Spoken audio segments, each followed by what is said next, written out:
കേരള സർക്കാർ വനിതാ ശിശു വികസന വകുപ്പ് കൊടകര അഡീഷണൽ ICDSന്റെ നേതൃത്വത്തിൽ പോഷൻ മാ പോഷക മാസാചരണത്തിന്റെ ഭാഗമായി പോഷകാഹാര പ്രദർശനം സംഘടിപ്പിച്ചു.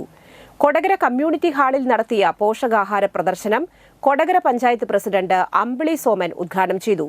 കൊടകര അഡീഷണൽ ശിശുവികസന പദ്ധതി ഓഫീസർ സുധർമിണി ജി പദ്ധതി വിശദീകരണം നടത്തി.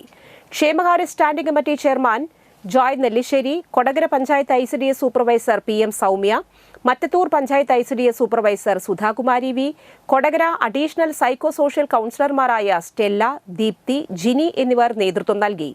അംഗനവാടി വർക്കർമാർ, കമ്മ്യൂണിറ്റി വുമൻ ഫെസിലിറ്റേറ്റർമാർ എന്നിവർ പങ്കെടുത്തു. വനിതാ ശിശു വികസന വകുപ്പിന്റെ പ്രവർത്തനത്തിന്റെ ഭാഗമായിട്ടുള്ള പോഷകമാസാചരണം പരിപാടിയുടെ ഭാഗമായിട്ട് നമ്മുടെ കൊടകര അഡീഷണൽ ICDSലെ അംഗനവാടി വർക്കർമാർ ഇന്ന് ഭക്ഷണ സാധനങ്ങൾ ഒരു പുതിയ മെനുവിൻ്റെ പരിഷ്കരണത്തിൻ്റെ ഭാഗമായിട്ടും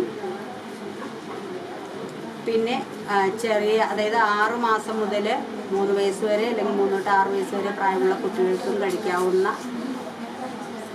ഭക്ഷണ സാധനങ്ങൾ ഭക്ഷ്യവസ്തുക്കൾ കൊണ്ട് തയ്യാറാക്കിയ ഭക്ഷ്യവസ്തുക്കളാണ് നമ്മുടെ പ്രദർശനത്തിൽ ചെയ്യുന്നത്.